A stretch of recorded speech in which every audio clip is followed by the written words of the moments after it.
various changes and observations in a French defense. Well, again, I have to remind you that you may have a problem viewing and understanding what I am trying to bring to you unless you saw my original DVD about French defense. So I'm doing some revisions here and some additions. Knight c3, bishop b4, e5, c5. First, Winnawer variation, bishop b4. And now we go bishop d2. We extensively covered every possibility after knight e7. We covered it all. However, lately, people started playing knight h6 and having very good results for black. We're trying to change it. What is the problem? What's the difference between knight e7 and knight h6? And why will knight h6 be a better move? Well, let me explain that. Suppose we continued to play just the same way we play if knight was on e7. Then after knight b5, bishop takes d2, queen takes d2, black castles, we go f4. That's how we play if the h6 knight was on e7.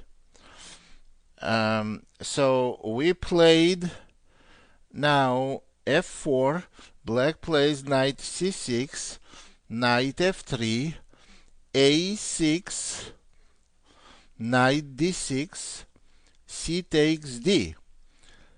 Again, this position is very carefully and thoroughly analyzed with the knight on e7. But knight is on h6. You will see why it's so different. Bishop d3, f6, castle. And here is why this is not good for white, because the knight is on h6 and not on e7. Because after knight g4 move, white has very serious problems. Black is trying to go knight to e3 and create big problems. If white goes queen e2, then after f takes e, and knight g takes e5. This position I carefully analyzed, and there is no compensation for a pawn, and black has a clear advantage. For example, after knight takes e5, rook takes f1, and simply queen takes d6. Well, we can try to play bishop takes h7 for a draw, but that's the best. But black can play even better than this. After queen e2,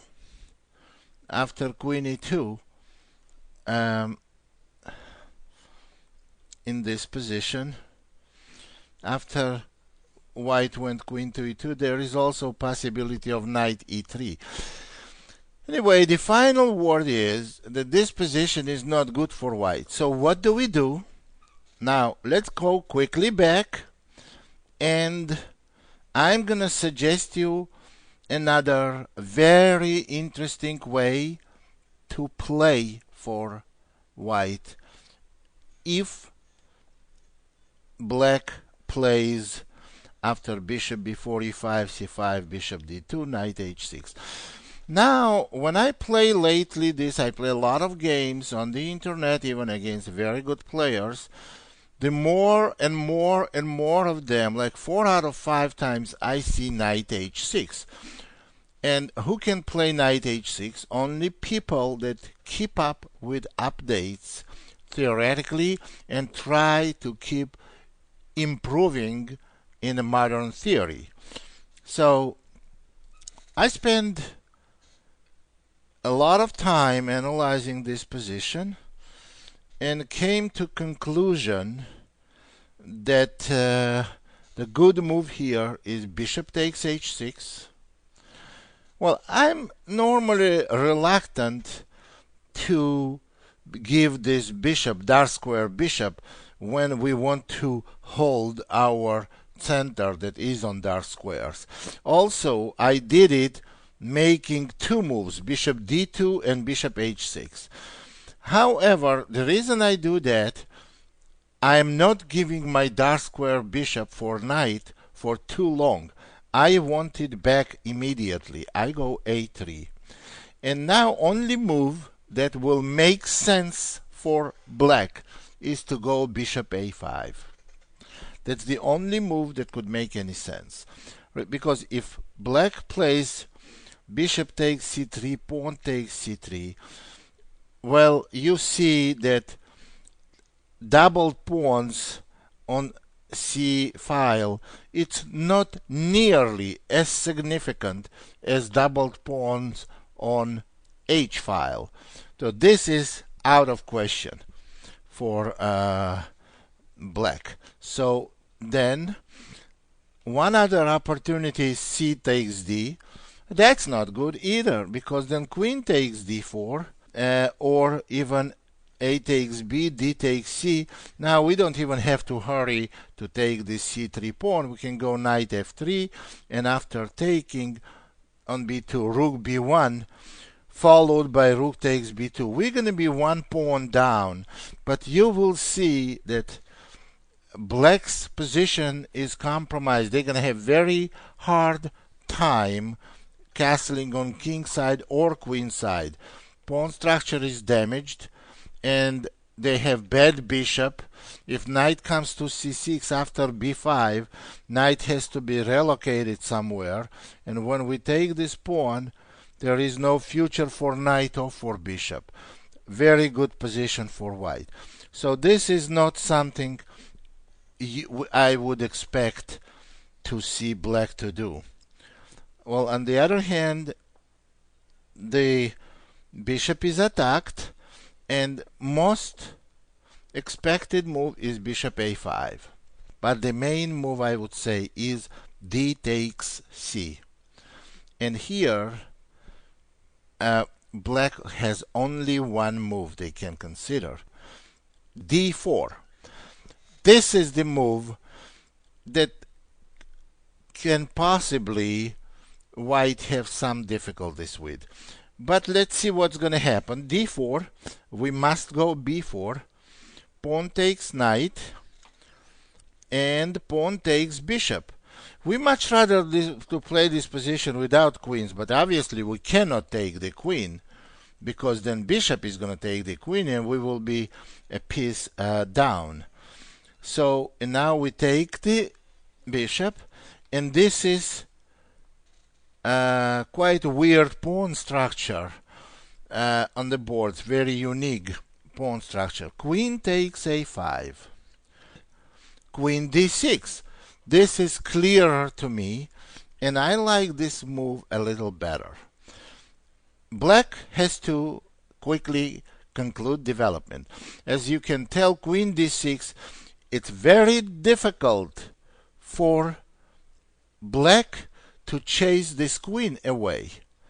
So black has to develop quickly. Bishop d7,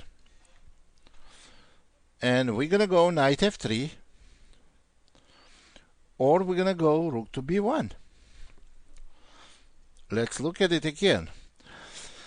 The interesting move, and very interesting move, is rook to b1, and after bishop c6, knight to f3. Okay, in my opinion, after bishop takes f3 and pawn takes f3, now you see white has every pawn damaged, but black is the one who is in trouble. You see, the problem is bishop b5 check, rook takes b7, and black is simply lost. Well, obviously, bishop takes f3 is not an option. Then black has two possibilities, very interesting.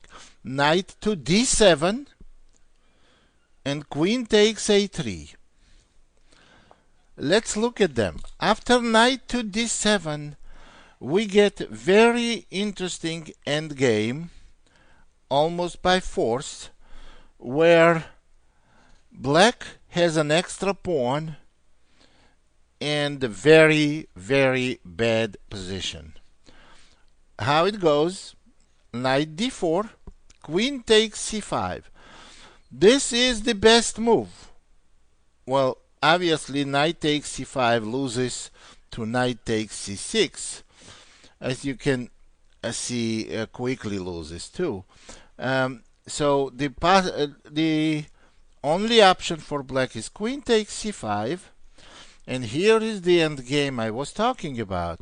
Queen takes queen, knight takes queen, knight takes c6, pawn takes c6, and here is the key move that gives white an advantage in this position.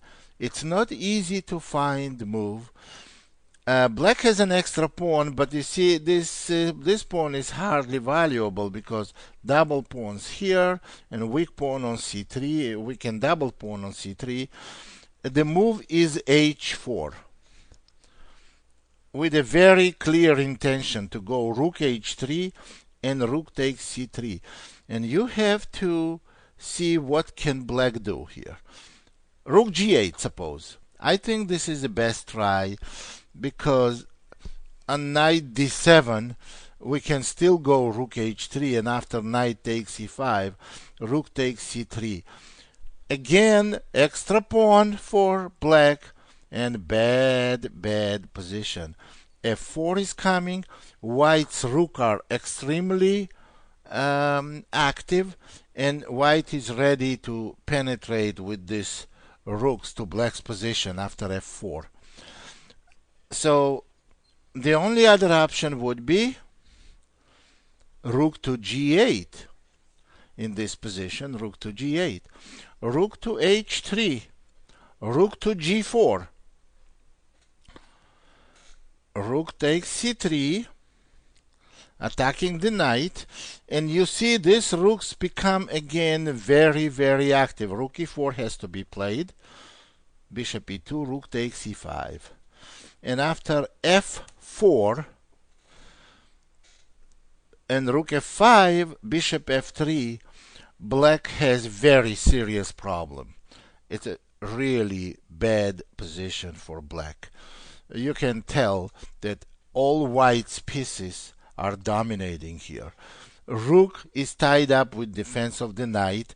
Knight's position on c5 is very shaky, and the a8 rook is not active, and white has very serious advantage. And again, if you want to try it to play it on your computer program, you can try it. You're gonna come to the same conclusion. Well, this is not good for black. Now let's get another option. Black has another very serious option in this position.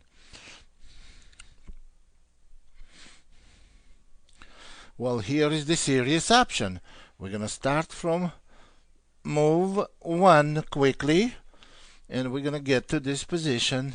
Now e4, e6, d4, d5, knight c3, bishop b4, e5, c5, bishop d2, knight h6, bishop takes h6, pawn takes h6, a3, bishop a5, dc, d4, b4, pawn takes c3, pawn takes a5, queen takes a5.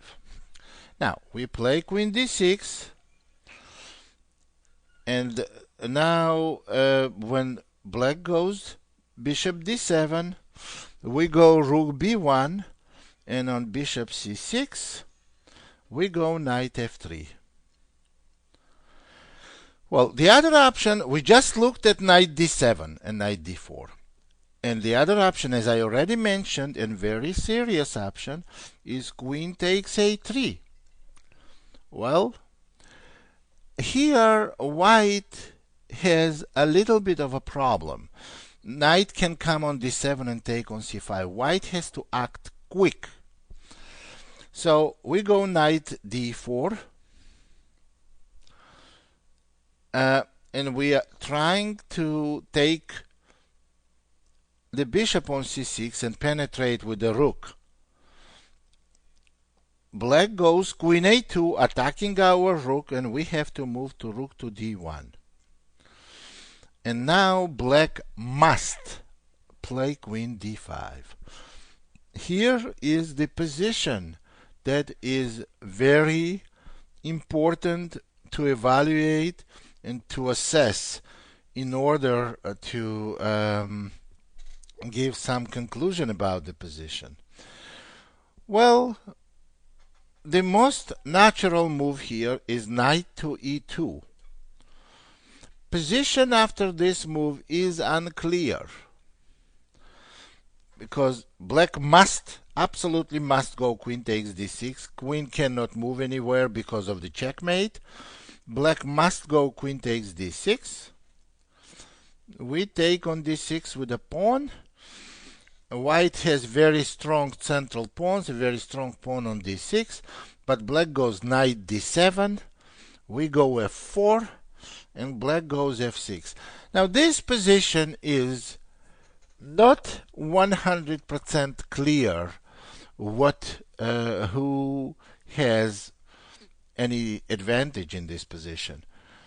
Position is very, very interesting, and I would say it may even be double-edged. We could go f5 on e takes f e6, very interesting possibility, and on knight c5 maybe knight f4 and maybe e7. This is one option. The other option in this position is to go knight d4 and on fe play knight takes c6, threatening knight c7 fork. And the third option, final, so to play simply knight takes c3, and after f takes e, f takes e, but then knight takes c5, and we are a pawn down, but it's not, it's really weak pawn down, and pawn on d6 not very good. This is an option I would not recommend. So some interesting positions we have, and it's hard to evaluate them. So the conclusion I want to make here is this. So you have this position which you can do to explore. You can explore more in this position. This is actually a very interesting position for you to explore. Knight is on b8. Also, you can play queen takes d5, by the way, bishop takes d5, and knight b5 move does win an exchange for white, because black cannot really comfortably stop knight c7 and knight takes a8, and here is why.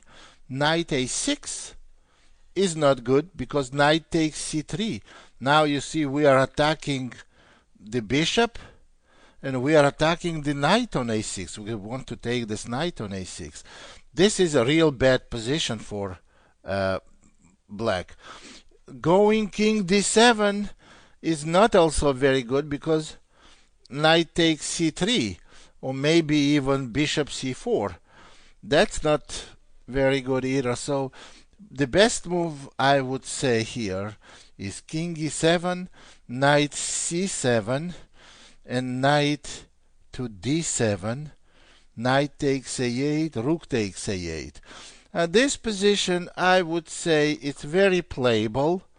Black has some compensation for exchange. e5 and c5 pawn hangs.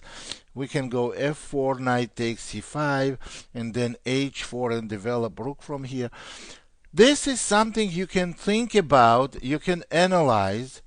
Okay, that's it in the updates on Winnawer variation.